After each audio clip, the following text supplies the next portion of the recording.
talk delivered in March 2004 on the occasion of the seminar, When We Are Out of Reality, We Become Satan, printed in Bodhyanti Parasparam, Volume 3, Chapter 19. Master in his message on the occasion of a seminar on Superstition and Spirituality, way back in late 60s of the last century, made a series of remarkable statements when he said, when we are out of light, we fall in darkness. When we are out of wisdom, we become fools. When we are out of reality, we become Satan.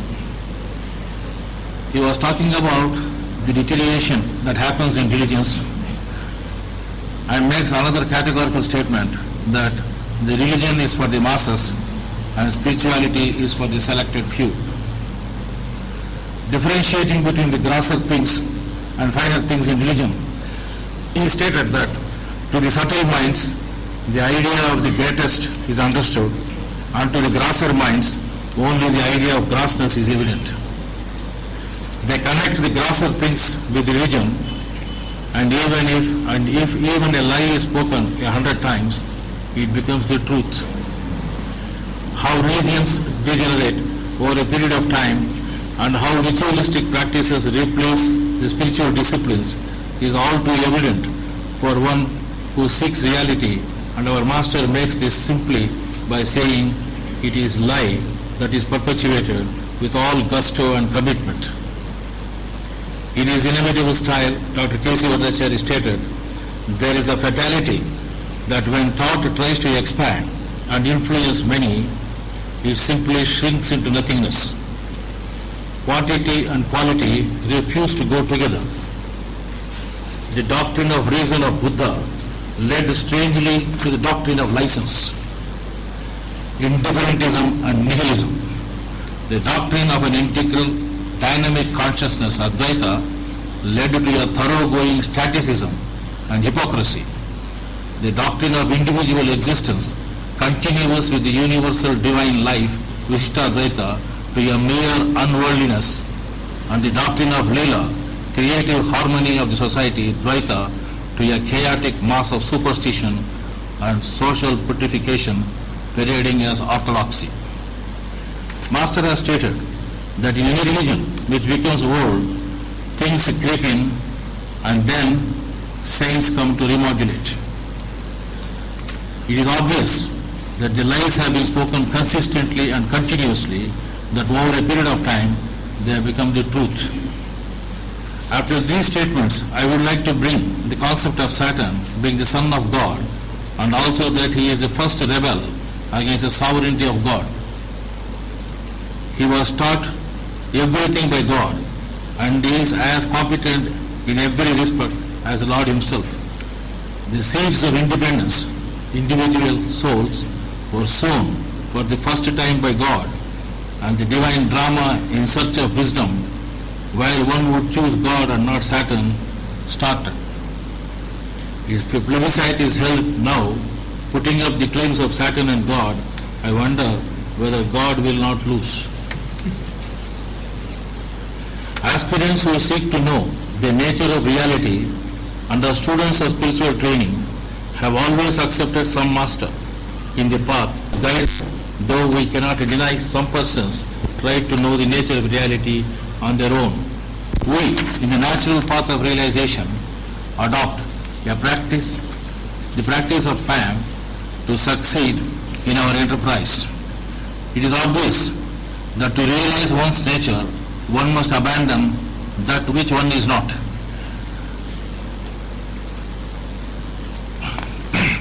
This includes all ideas about that nature, for ideas are not the nature. The idea of love is not love. The idea of food will not feed you. The idea of beauty is not beautiful. The idea of a dog is not a dog. And the idea of freedom is not freedom. Many an intellectual who thinks he got an idea of the reality and freedom by reading books is deluding himself by such an idea. Reading books and understanding the same is not the same as real understanding. We train ourselves and also seek guidance to train our mind. An animal trainer manipulates an animal by making what he wants the animal to do. The easiest thing to do is first taught, and then when the animal does what was desired, he is given a little reward. The animal has what seems to be a choice. With humans, it is the same, and the rewards are money, property, prestige, sensual experience, relief from pain, or even more subtle and insidious, the promise of these things or the fear of losing them. Think of it, every advertisement you see falls into this realm. Political and spiritual propaganda and other artistic deception also offer these rewards. For many, true self-inquiry seems impossible. People of all nations, colors and creeds have imbibed from birth so much that is false and intellectualized. It makes sense because this is what everyone was doing and it was how they were educated. Perhaps trained is a better word than educated or socialized. And of course, this will upset people because it is unflattering. The point that I am trying to clarify is the folly of taking something that is contrived and try to make it appear natural. This is a fundamental absurdity that we find in most of the so-called educative processes. I make it clear this folly is resorted to by those teachers who say they are rebels and make others feel they are rebels against indoctrinations and trainings. When we look carefully, we find these rebellious teachers promising the very same rewards the earlier teachers promised and attempt to pass another lie. If we think well, we can see there is none who would rebel against what is unreal, for there is no need to. Any rebellion makes what is rebelled against seem more real, and that is why people swing from rebellion to conformity and vice versa. All societies have this in common. If we see someone not doing these things, then that person may appear very odd. One thing I have benefited from the practice of PAM and the style of life proposed in the commandments of the Master is that life is to be enjoyed in full and that I can move with the divine abreast. I embrace life fully and am free to enjoy because I do not seek more things to make me whole, and the company of the divine in the core of heart is more than a substitute to many charms and comforts that are offered and dangled. I am not separate from who I am, devoted to the Lord. So the experiences of life simply come and go as they do, and to me, the coming and the going is in the midst of true freedom. Living in freedom is a lively, interesting and fully involved expression far outside the realm of fear. This freedom is what I feel in the company of the Master, whose presence in my being is such as it vibrates in every pore. I am fortunate beyond what I ever imagined to have the grace to live in his company. As against the common notion, when once Master takes over, we lose everything, I have learned that there is nothing that I have lost by engaging myself consciously with him. What I have noticed is that rather than having lost anything, my ability to discern, to effectively clarify what is real from what is imagined, has been ignited and nurtured by truth itself as my own awareness. One of the greatest lies is that which is familiar is trustworthy. But this is a myth, and I have found that the familiar is not trustworthy. But because it is familiar, it has a habit-forming capacity of making us feel it is trustworthy. We should not trust what is familiar or that which has become habit. Habit does not grant clarity, but unfortunately, it can and does often obscure clarity. Living in freedom in the company of the Master is not only easy and joyful and rewarding, as by its very nature, truth nurtures the ability of the mind to clarity. Because of this, I have been requesting co-travelers to be aware of the presence of the Master and be with him rather than in their own realm of ideas and imaginations, illusions and delusions about the goal, as the very ideas of the goal is based on imagination and fiction. We need to go nowhere to be with him. He is in the innermost core of our being. If we check for ourselves how close he is, we will surely feel sorry that we did not care for him all these days. We should be in his company, in conversation, in friendship, in love, however we can, even fighting. Because even struggle with him has yielded clarity many times, as I have confided with some of my friends several times, whereas the struggle in any other environment we know keeps us remained unclear. Conflict is generally a river moving into a desert and dying hopelessly. Or it has yielded nothing but strife. In this strife with the Master, as I have found, it has been a river leading always to the vast ocean of my own being. I request others to join me and see for themselves how being in the company of the Master can and does open our opportunity to notice who we are. Master wants us to be identical with nature. I have found that when we are not natural or not recognizing our very being in the inseparable relationship with the divine, we tend to seek rewards in a myriad forms to appease the discontent.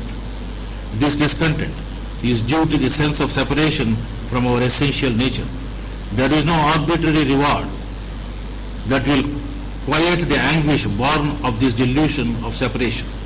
Putting it plainly, no money, property, prestige, sensual experience, relief from pain, or the promises of these things will help in feeling contented. This is not to say that our nature is against these things, for it is not relative to these things. Obviously, this is true because our nature is not more or less as a result of having or not having these things. One of the problems of speaking or particularly writing about freedom of self-realization is that the conditions of life have trained people to dismiss anyone who are not offering the ephemeral rewards. There is no reward for realizing. This is not an acceptable idea to many indoctrinated in the lies of religion and pseudo-spirituality. There is offering of experience or objects as a reward for doing the right thing. There is no offering of experiences or objects as a reward for doing the right thing. Those things happen on their own. As Master puts it, automatically or naturally. In truth, there can be no training for self-realization except through the natural path of Pranahuti, which utilizes a common inheritance.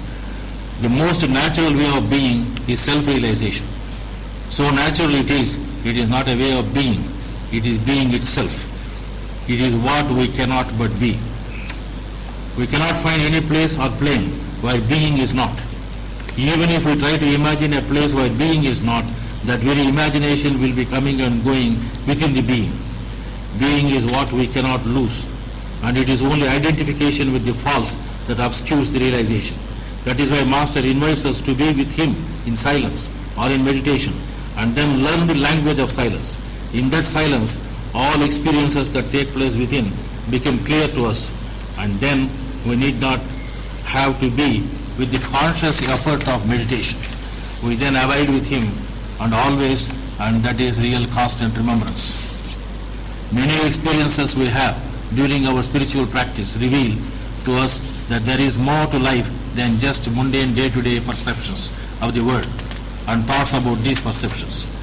There are mind-boggling psychic and energetic experiences during meditations, and as we advance in our spiritual life, we come to understand the value of the initial introduction to the path and also the individual sittings we have had with our trainers and masters.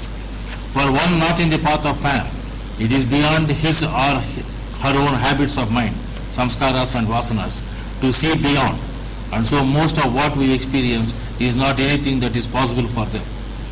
There is also a myth that once a person is introduced and then initiated into the spiritual mystery of life, awakening to the truth of the self or being would be a natural progression. It may surprise many when I state that it is not so. What really happens is that as one progresses in the path, along with the newly acquired wisdom at each stage, the very experience becomes the identity of our being. One in the path, having moved from the stage of Viveki to the level of Bhakta, remains not the same, but moves his identity of being to an altogether different plane, which is more subtle and has its own laws and logic. As a person experiences great openings and consequentially develops phenomenal energetic shaktis in his being, he is in fact owning up those very experiences which he has had during periods of meditation and contemplation, then one is sure that he is evolving. Though a person may feel that he has got awakened during meditation to the real nature of his being, there is scope for the experience to fade out into a memory without establishing its identity in the higher plane. Unfortunately, if we allow ourselves this fall, then our identity is in turmoil again. That is why I have always appealed to co-travelers to own up the experiences during meditations by conscious and concentrated efforts. This creates the need to go deeper into the methods, having more faith in the master and committing oneself to the total emergence, or more appropriately, total identification in the being. This is when there is a scope for great falls in the status of our identity in the final level planes acquired assiduously by negating everything of the identity of the lower planes. If we unfortunately lose our connection through false notions of real identity other than that of our being in the master, that is when we lose touch with the reality and we emerge as Satan for all those who are in the lower planes than ourselves. The solution to the problem of an experience getting faded out and not wound up is to ever remain in the thought of the master and remembering nothing but him in all that we think, speak and do.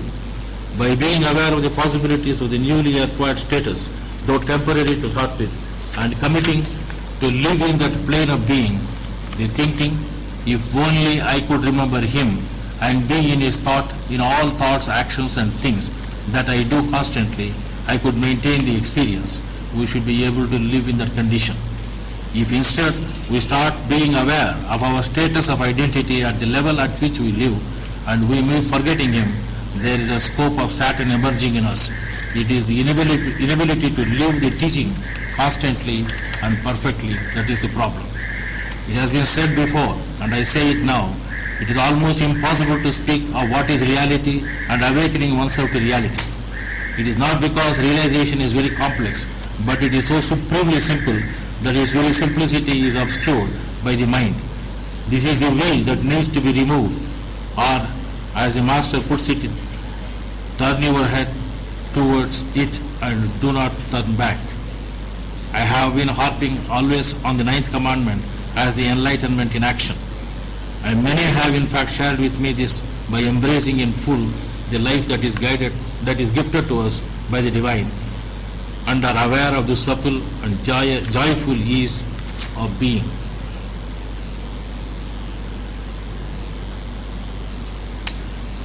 Somehow some persons cannot imagine what that is truly, but they try to realize with all their endowments. I find them and their imagination rooted in the past and restrained by preconceived ideas. It is not what is imagined by them that is the problem, but the very habit of the picture awakening in their mind as lovely circumstances that are ideal and fit a particular criterion that carry with it a sense of security and confidence that these circumstances will not be threatened, that is the problem. In fact, this is one of the problems generated not necessarily by religion per se, but by the artists and poets and novelists who wrote their imaginations in the field of religion. Wisdom and greatness have been thrust on poets and singers, and thereby tradition has effectively effaced the difference between a sage and a songster, or a mystic or a musician.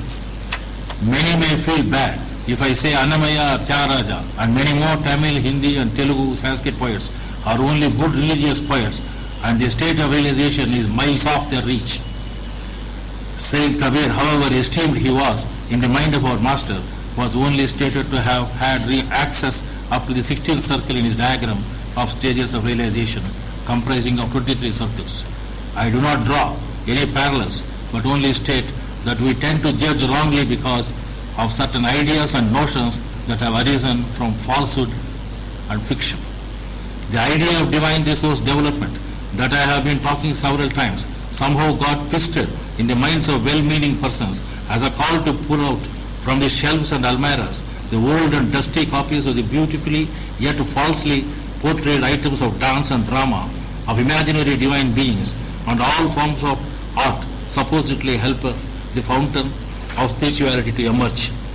If one happens to be a center of such pseudo-spiritual energy, then he will be imagining a world where the old arts, presumably inspired by energetic phenomena or Shaktis, give us evidences of their evolution in spiritual plane, and would like others by extolling the same art forms with the same kind of confidence and security they feel they have, but which in fact deserve a place in the museums of history. This is one of the most disturbing features of modern world for a sincere seeker. The variations on these themes are as diverse as possible as people can be. Imaginations are pregnant, but one cannot afford to deliver demons, however imaginative the form conceived might be. Virtual screens have become of late the major problem for many who would like to live in reality and not in images and imaginations. Such a diverse from reality can only create the atmosphere most conducive to Saturn and his perfect dramas and plays. Obviously, imagination is unreal by its very nature, and as such cannot liberate anyone. Imagination is a realm of Saturn, and reality is a realm of God. This should be remembered by all aspirants in the path. Once this type of succumbing to the virtual images start, one is surely bound to end in fabricated preoccupations that churn up the water, and then of course the mind sharks come to consume the make-believe butter. Explaining how all religious and ritualistic attempts to know reality has only put us into greater and more beautiful chains and shackles has been the theme of all those who tread the path of spirituality, and every attempt to expose these as superstitions led many a times to a total mistrust on the person who tries to shatter their belief systems. This is because, unfortunately, these beliefs induce such sentiment that to expose them brings mistrust. It is not distrust that arises from being lied to or manipulated, but the mistrust has its origin in the people having been told to believe that these ideas are needed. It would be better if we can examine certain belief systems to understand the point. The most commonly held superstition or belief is that rich people are happy. We know rich people who live in hellish life, and still in the imagination of others it is believed that it would be different if it were they who were rich, or richer as the case may be. This belief persists even when people reject it and give lip service to ideas to the contrary. So often rich people are uneasy trying to hold on to what they have, though they can indeed lose the same easily and purchase peace. Many are adept in eclipsing ruthlessly their hold on riches, and they are afraid to share. This fear is not just limited to the rich. Sharing has its challenges. Love is essentially based on the principle of sharing. But sharing threatens the ego, and consequently love equally threatens the ego. This may not be palatable to many. Many spouses say they love and are intimate, but when asked if they would tell their partners the things they tell their friends, then they avoid any answer.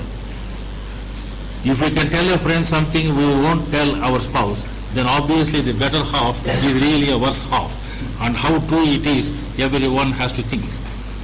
The intention is in making the above statement is not to deny the desire of these people to love and to be loved, but to point out that genuine love is not had without the principle of sharing.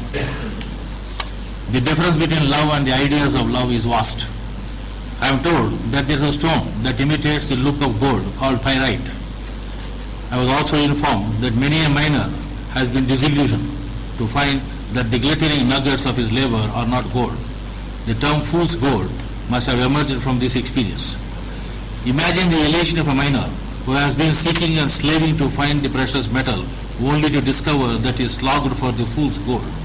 The imagination, elation and emotion that would have been fired finally led one only to learn that it is worthless.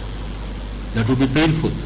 And so would it be for persons who are fired with imaginations of the company of damsels and angels, which was imagined in the beautiful gardens of the divine, that is sought to be heard after performing certain sacrifices and rituals.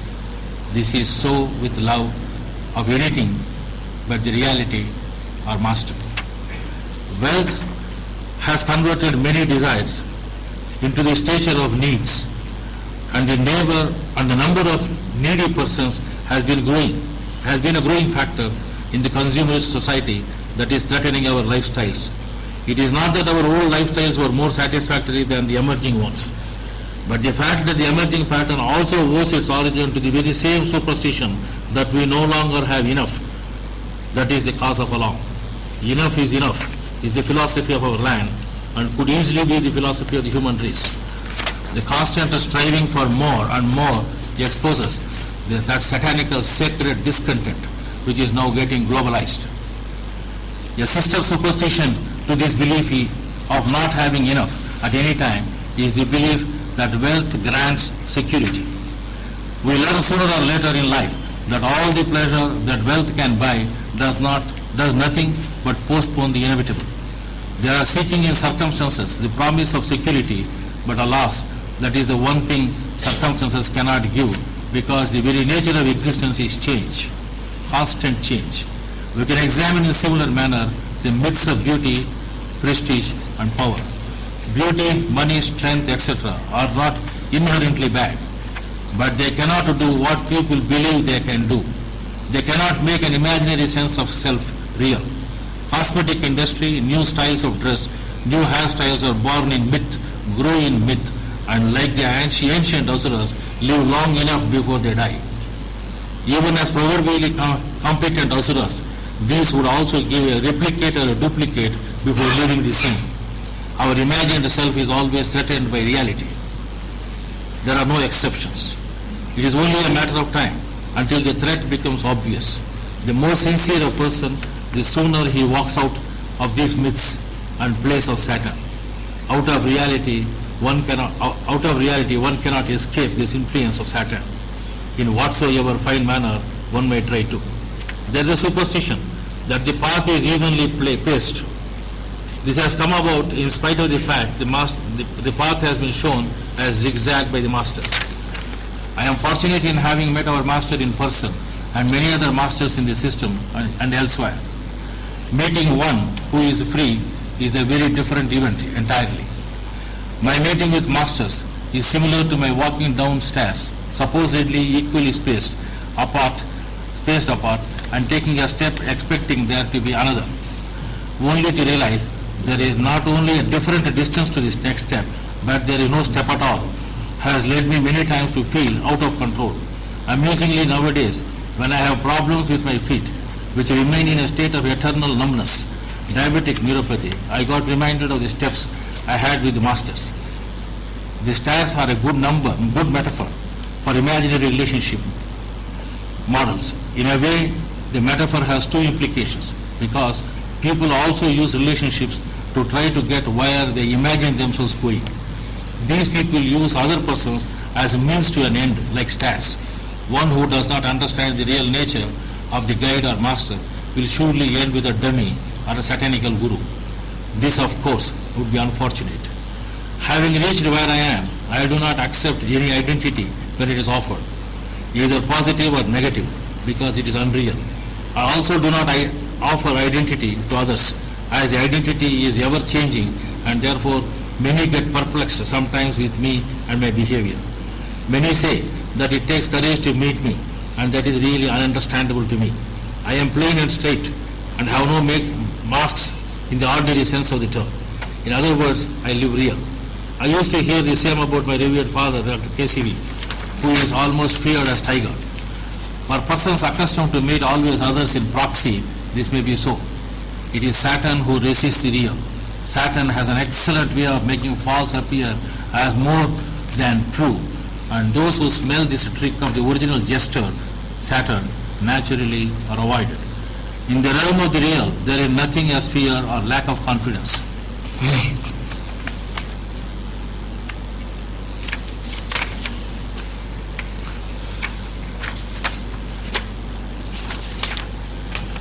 One who is awake does not need confidence, because an awakened one does not look to the circumstances of life to get a sense of self. Neither circumstances nor people's ideas are the measure of who an awakened one is. The true self is always obvious in every circumstance, including unpleasant ones. The byproduct of self-realization is not to be in conflict. there is no conflict even with conflict. A self-realized person cannot be controlled, neither are they predictable. Just look at life and it becomes clear that the awakened one is simply in harmony with life. It is only those who expect to predict the circumstances in life that get disillusioned because life is not predictable.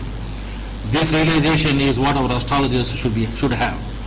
But tradition and its lies have made this not acceptable, and the research for the black cat is on in the dark room.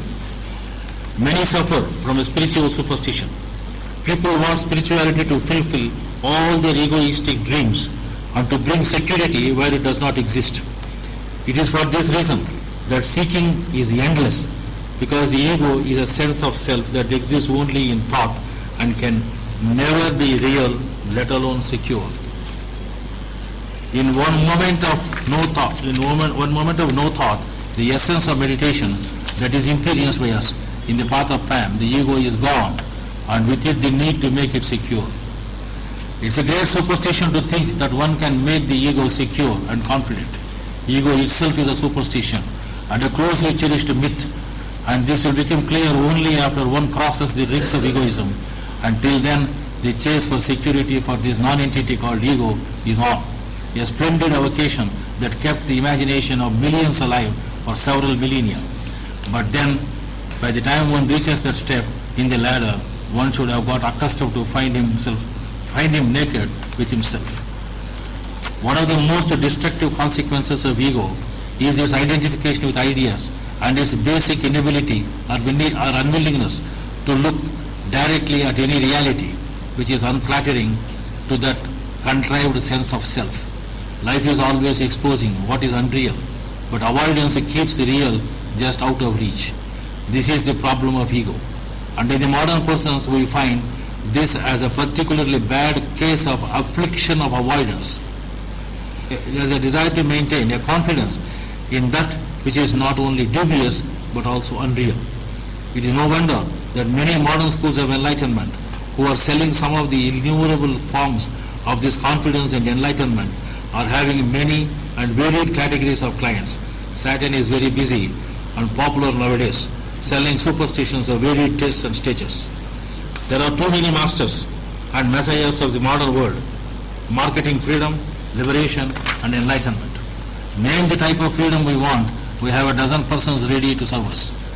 From the therapists talking about how it should have been, how we should be, and what we needed and did not get, the service range has a broad spectrum from sex to spirituality.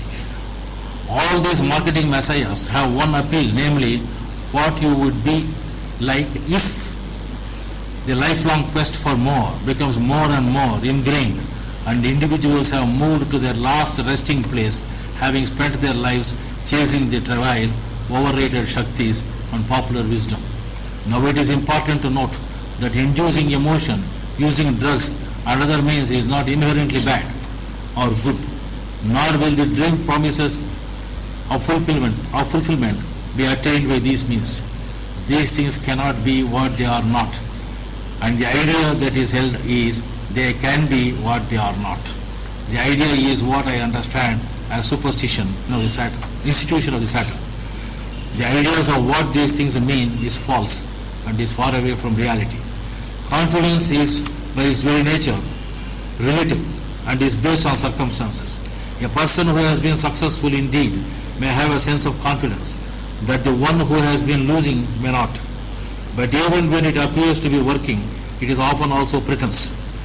People often feign confidence when found in the wrong places, doing wrong things, or any time they are frightened. A few years ago, many software professionals who took their high-wage jobs for granted and even confidently considered themselves entitled to a particular way of life are now disillusioned. Now if they even have a job, they manifest themselves in the workplaces with a feigned confidence because there are many competitors who would be willing to take their place, perhaps for less money. Many corporate bosses behave with the workforce, giving them a direct or indirect threat, where confidence once reigned, there is now timidity. There are countless examples. A woman losing her looks, a man losing his health, All this, however, is getting lost somehow in life or death. The question of who are you is still there. All these things can tear away the false security of the fictitious safety net that is woven in the mind from the ideas. Then the desperation to find the ideas that really work becomes very strong. Hence the superstition of seeking new systems and somehow ending up with reliance on weak and undeserving authorities. The comfort of a group, return to tradition and hiding in the ignorance behind a display of knowledge. But no effort or experience that is achieved will ever make what is unreal real. Confidence is of less substance than the soap bubble and even more fragile. Any event can expose its transitory nature. Confidence itself thus is a great superstition. There is a need to differentiate between this type of confidence and the faith, more appropriately reliance in the Master in the path. We want to know the ease and splendor of being, the blissful peace of our real nature that embraces all events. Then we will have to abide in our true state of being in the blessing splendor of the Master. That is why I say, let us find out who we truly are. Meditation is not about attaining a higher state. It is about the removal of all that which obscures our true nature. For that the PAM is the fastest way. I had many occasions when someone questioned my reliance on the Master as my guide in life and felt that I was becoming superstitious as they found him an ordinary person. I found that this is due to the fact that people in general have the habit of often trusting that which is untrustworthy and they mistrust what is trustworthy. Master did no miracles and has in fact spoke about persons who do the same with certain amount of disgust. Many of the persons who questioned my trust in the Master were in fact worshipping the gurus of sorts. I wonder, perhaps they were already awkward and afraid that they simply felt this when they were in the presence of the great Master in person or as an idea. I am sure many aspirants would agree with me when I say that we felt our own smallness and cunning state of mind while we were near him, which we have felt as resistance to his company. This experience is not any particular individual reaction before the Master, but is a shared one. In other words, we feel our resistance to the real, and our own identification as mind is threatened just by being in the presence of the Master. The resistance of grossness to the superfine consciousness is a matter of experience, and I call this elsewhere as the holy war. In fact, many recognize the Saturn as being more useful than reality itself. We really do not know our friend. The difficulty to know the difference between reality and Saturn may be likened to the inability to recognize food from junk food, or to a learned blindness to see the difference between the clean and the polluted water. One needs to prune the tree called ego to realize his true nature. Ego is the cause of all superstition and our being away from the true and real. But the saving grace is that ego is willing to experience pain if it believes it can achieve something it wants as a result. Spiritual seeking and working on oneself is like pruning this tree to cultivate a better harvest of experience. This process is endless. I say cut the tree down, removing all the branches with its fruits and flowers. The way to cut it down is in silence, through meditation and cleaning. Then we find the tree itself was a product of our thought, or what Master calls our individual creation. Once this is achieved, we need not feign freedom. Once one is free, there is no need to act like one is free. Thus, we can draw the curtains for the drama of Saturn that has been all the time pressed and presented in service to us by him at every opportunity whenever we try to peep out of the reality. Peep into reality and continue to live and abide in reality is the only way to keep Saturn out of our range of attention. Out of reality, we surely get into the consciousness of Saturn, and there is no solution to avoid this problem than practicing constant remembrance in every sense of the term.